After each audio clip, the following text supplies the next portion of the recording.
जय हिंद दोस्तों।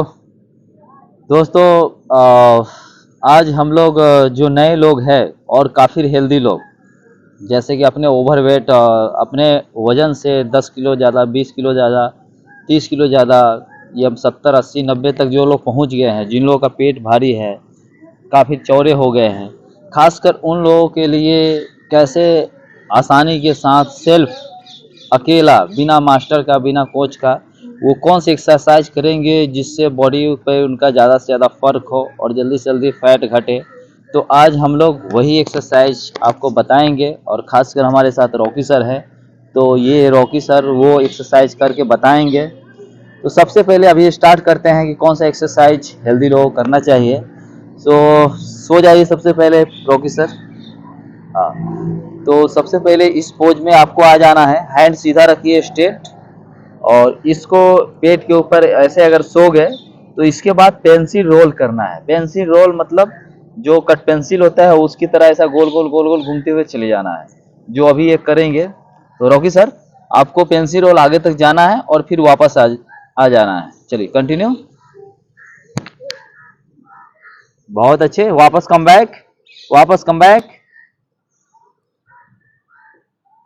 हाँ, तो ये पेंसिल रोल था जो इन्होंने किया, और ऐसा इतना दूरी में आपको कम से कम 10 बार ये करेंगे तो समझ लीजिए कि आपका ये, पहली बात तो ये आपका अपर बॉडी ऊपर की ओर पुश है, लोअर बॉडी नीचे की ओर पुश है, और ये बीच पे जो गैप है यहाँ से लेके यहाँ तक कमर, तो कमर पे जोर आने का इसमें चांस ही नहीं है, क्योंकि वो अपर और लोअर बॉडी पूरा खींचा हुआ है। इसको रिलैक्स फील हो रहा है, काफ़ी स्ट्रेचिंग फील हो रहा है। और दूसरी बात ये, इसके साथ साथ हड्डियां के साथ साथ मांसपेशियां भी खींचा हुआ है। तो सीधा सा बात है कि यहाँ पे खिंचाव आ रहा है और आप ऐसा पेंसिल रोल कर रहे हो तो इस पे काफ़ी फर्क गिरेगा आपका पेट पे, स्टमक पे, और आपका जो हेवी वेट है उस पर काफ़ी फर्क दिखेगा।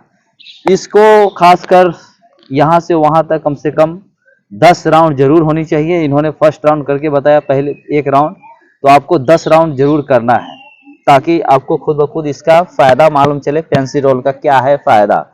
अभी राइट नाउ आपको क्या करना है रॉकी सर कि भुजंगासन पोज में आइए।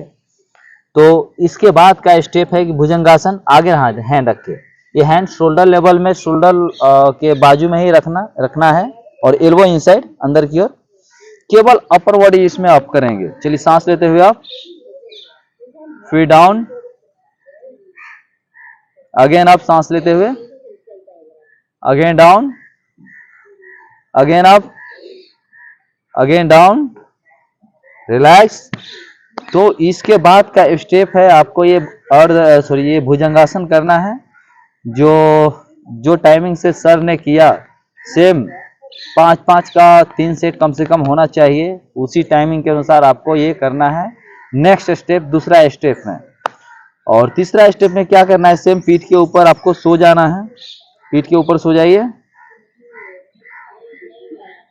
पीठ के ऊपर सो जाइए, रिवर्स। हाँ, चलिए ये तीसरा स्टेप में आप सो गए। तो ऐसा सोने के बाद अर्ध पवन मुक्तासन करना है। तो जिसको, इसमें आपको वन लेग बैंड कीजिए सर। हाँ, इसको कैच कीजिए, और कैच आराम से ही करना है, बट ध्यान रखना है कि इसमें सांसों का टेक्निक क्या है कि आप जब इनसाइड खींच रहे हैं तो सांस को छोड़ना है, मतलब स्टमक को पूरा रिलीफ छोड़िए, अपने आप सांस छूटते चला जाएगा। तो सांस छोड़ते हुए नीचे की ओर दबाइए, अंदर की ओर, ये काम करना है, जिससे आपका कमर पे भी रिलीफ मिलेगा, और ये पार्ट्स जो है इस पे भी दबाव आएगी, यहाँ से सांस छोड़ेंगे रिलीफ मिलेगा, ये भी दबाव आएगी, फ्लेक्सिबिलिटी बढ़ेगा। तो ये नेक्स्ट स्टेप आपको ये तीसरा स्टेप में करना है। तीसरा स्टेप में सेम, अभी लेग चेंज, दूसरा लेग, सेम कैच, सांस छोड़ते हुए इनसाइड। तो ये तीसरा स्टेप में आपको ऑल्टरनेट दोनों करना है, और ऐसा 2-2 बार 3-3 बार करें, ताकि इसका जो बेनिफिट है वो मिल सके।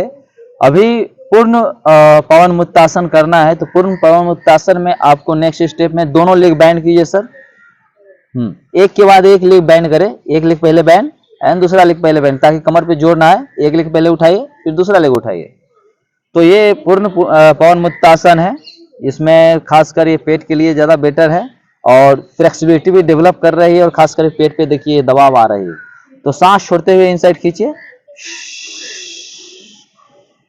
पूरा सांस छोड़ेंगे तो स्टमक अंदर जाएगी और ये भी अंदर की ओर जाएगा। यहाँ से कमर क्या फ्लेक्सिबिलिटी बढ़ेगा, और पेट में बोला जाता है जो भी गैस वगैरह है वो सब बाहर आ जाएगी, क्योंकि इसको इसीलिए पवन मुक्तासन कहा गया है।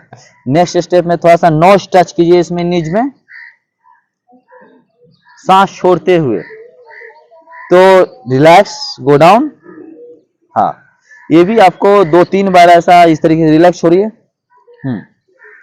2-3 बार इस तरीके से करेंगे तो यहाँ का फ्लेक्सिबिलिटी और यहाँ पे काफी फर्क पड़ेगा। अभी नाउ सेम कैच कीजिए सर, ओके, आराम से कैच कीजिए और सांस छोड़ते हुए इनसाइड लीजिए, फिर आउटसाइड लीजिए, इनसाइड लीजिए, नेक डाउन, नेक डाउन। चलिए, सांस छोड़िए, फिर रिलैक्स छोड़िए, फिर सांस छोड़िए, फिर रिलैक्स छोड़िए। कैमरामैन जरा इसको गौर से दिखाइए, ध्यान से दिखाइए। सांस छोड़िए, सॉरी, हाँ, सांस लीजिए, सांस छोड़िए, सांस लीजिए, सांस छोड़िए। ये बारीकी मूवमेंट है जिसको आपको सांस लेते हुए आउटसाइड जाना है, लेके जाना है, एंड इनसाइड लाते हुए सांस को छोड़ना है, जिससे स्टमक पे काफी फर्क आएगा। और एक बार करके देखें, उसके बाद सेम नोज टच करके होल्ड रखें। हाँ, ये कम से कम 15 से लेके 30 सेकेंड तक होल्ड, तो आपका कैपेसिटी के ऊपर है। फिर रिलैक्स। तो ये चौथा स्टेप था, और 5वां स्टेप में हम लोग करेंगे फुल मूवमेंट, जो रीढ़ की हड्डी के लिए मस्ट इंपॉर्टेंट है और स्टमक कम होने के लिए भी, और फ्लेक्सिबल, रीढ़ की हड्डी जो फ्लेक्सिबल है वो बढ़ाने के लिए। तो मूवमेंट करेंगे, फ्रंट एंड बैक मूवमेंट कीजिए। यस, पूरा अप, पूरा 1 2 एंड देन 3। तो बस बस बस बस बस तो ये आपको ये मूवमेंट करना है। मूवमेंट में यही ध्यान रखना है कि आपको सांस छोड़ते हुए ऊपर आना है, और जब नीचे की ओर डाउन कर रहे हैं बॉडी को तो सांस लेना है, अप हो रहा है तो सांस छोड़ना है। इसमें, इस क्रिया में आपको स्टमक पे काफी दबाव आएगा, और जो रीढ़ की हड्डी क्या है वो लचीलापन बढ़ेगी, डेवलप करेगा। और खासकर जो काफी हेल्दी लोग होते हैं वो पूर्ण मूवमेंट नहीं कर पाते हैं, तो वो लोग हाफ मूवमेंट करें। हाफ मूवमेंट मतलब थोड़ा सा ऊपर आना है सांस छोड़ते हुए, फिर वापस नीचे जाना है। तो थोड़ा सा हाफ मूवमेंट करके बताइए सर, नॉर्मल। चलिए, 1 2, इतना पे भी आप लोग कर सकते हैं, कोई जरूरी नहीं, कंटिन्यू कीजिए। ये भी आपको चलेगा अगर पूर्ण नहीं कर पा रहे हैं तो। बस रिलैक्स रिलैक्स रिलैक्स। तो उठ के बैठ जाइए सर। तो ये था नॉर्मल एक्सरसाइज जो कोई भी लोग बिना टीचर के साथ कर सकते हैं, और जिसमें सांसों का तरीका हमने बताया, और कैसे आप सेल्फ कर सकते हैं, कौन सा एक्सरसाइज ये बेहतर है, सबसे बेहतर मतलब समझिए कि ये फिटनेस के लिए मस्ट इम्पोर्टेंट है, और सेल्फ कर सकते हैं, सबसे अच्छी बात ये है। तो आप सभी लोग ये करें, और उसके बाद कम से कम 1 महीना करके देखें। आपका निश्चित तौर पे जो हैवी वेट आपका 10 किलो है, तो निश्चित तौर पे 5 किलो जरूर निकलेगा आपके अपने वेट में से। तो एक बार करके देखिए, और उसके बाद जो भी अच्छा लगे तो कमेंट कीजिए। जय हिंद, तब तक के लिए जय हिंद।